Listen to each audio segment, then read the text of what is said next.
And that's 3. Forces Michigan to call a timeout. The lead is 6. Timeouts, 86-80. Billy, some strategy. Well, Jim, we go back to free throw shooting. We saw Indiana lose to Kentucky. Indiana lose to Kansas in their only 2 losses this year. This game could have been put away by Iowa. Not to say that they won't put it away anyway, but they've missed 6 straight free throws.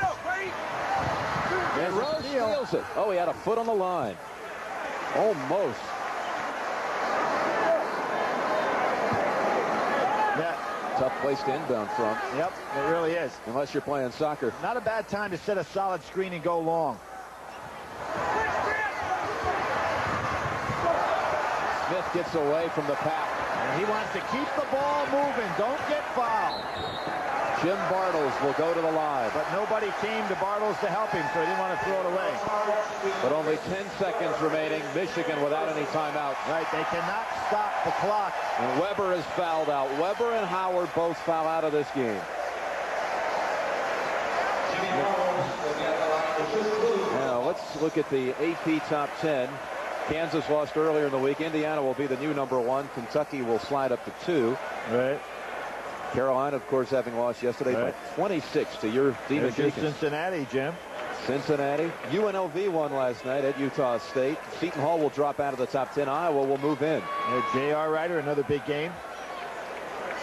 Certainly showed us last week that he moves up into any All-American contention that you might want to talk about.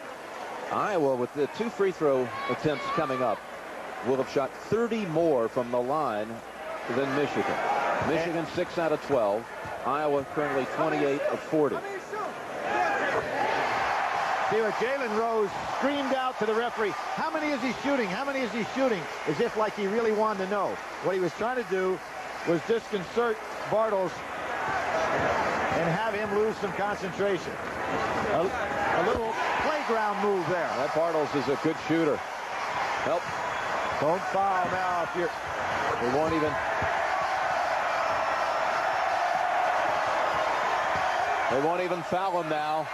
Iowa has won at home. This was a game that the University of Iowa needed and the state of Iowa had to have. So for Billy Packer and Pat O'Brien, I'm Jim Nantz saying so long from Carver Hawkeye Arena, where the final score is Iowa 88, Michigan, Iowa. They're celebrating with the street band. This commitment is surpassed only by the love that he gave so unselfishly to his family and his friends. The University of Iowa and National Iowa Letterman's Club are pleased to announce that commencing next year, one of the scholarships funded by the Iowa Farm Scholarship Basketball Game will be named the Chris Street Farm Scholarship in his honor.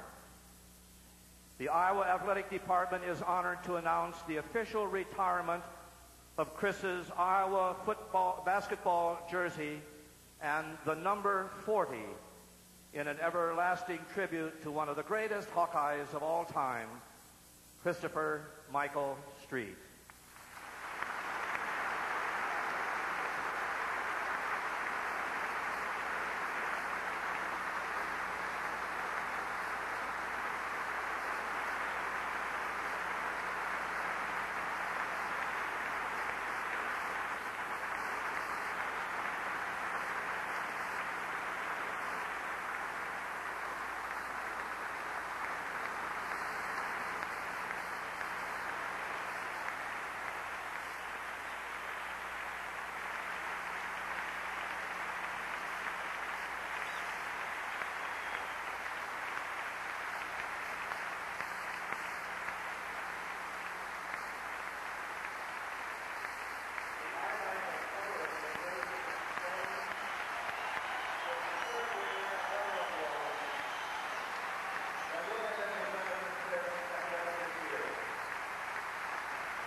A touching tribute to Chris Street, a Hawkeye through and through.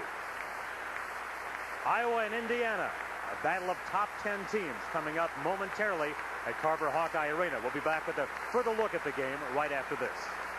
was too short. The 20-year-old Street apparently pulled into the path of a county snowplow as he was leaving a team there near the intersection of Highway 1 and I-80 around 7 p.m. Officials say Street was dead at the scene.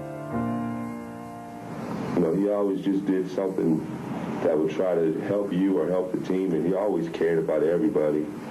You know, he always tried to learn just to fit in and just to do whatever it took. And it was fun seeing him progress as he, you know, as his career went on. Whatever it took to be a good player, a good friend, and more than a good memory. No, Chris leaves as an inspiration, a good one. To me, I think Chris represented the intensity of life, the openness of the Midwest. There's something about growing up in Iowa. For one thing, if it's possible, you want to be a Hawkeye. Then you want to help the team. And then, well, you never want to leave. Chris Street got all three.